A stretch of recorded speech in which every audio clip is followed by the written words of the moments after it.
Ag PhD full episodes and more are now available on Acres TV, the newest ag platform connecting you to fields of information. Look for us on watchacrestv.com.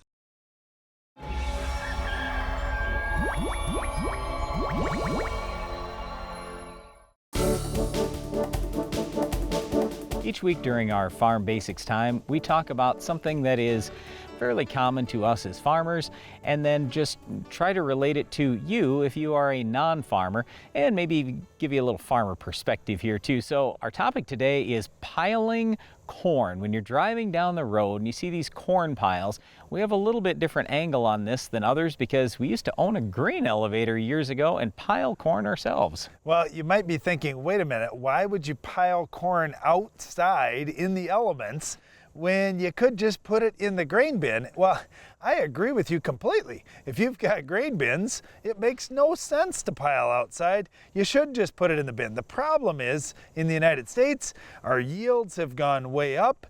We don't have as many bins as we need. And you know what? In some areas, there have been some storms and bins have gotten damaged or blown down.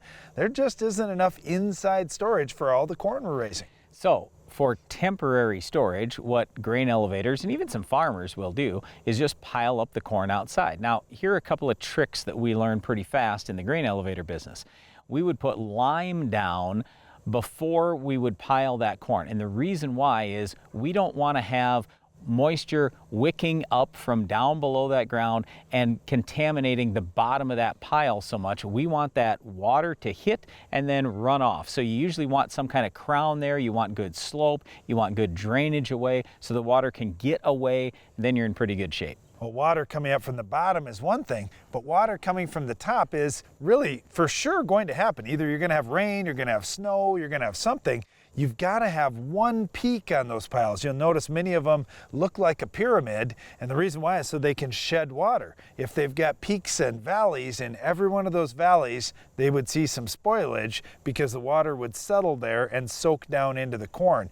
When you've got it at a peak, especially if you've got some sunshine, even in the winter, that moisture is going to shed, and the little bit of kernels on the outside, maybe a few inches deep, they're going to dry out pretty quickly in the sun. You may also see some tubes, like before the pile is ever even started. You'll see some tubes laying on the ground. The purpose is to push air through that pile once the pile is made. That will, generally speaking, help dry things out a little bit. Now, this is real challenging. Usually what you want to do is throw fairly dry corn outside. If you threw, let's say it's 25 or 30% moisture, you're going to have spoilage pretty quick. You want that corn pretty dry. Usually we're looking for 15% moisture or even less out in that pile as much as possible. Then if it does pick up just a little bit of moisture, you don't have unbelievably bad spoilage. Well, the other thing is the time of the year.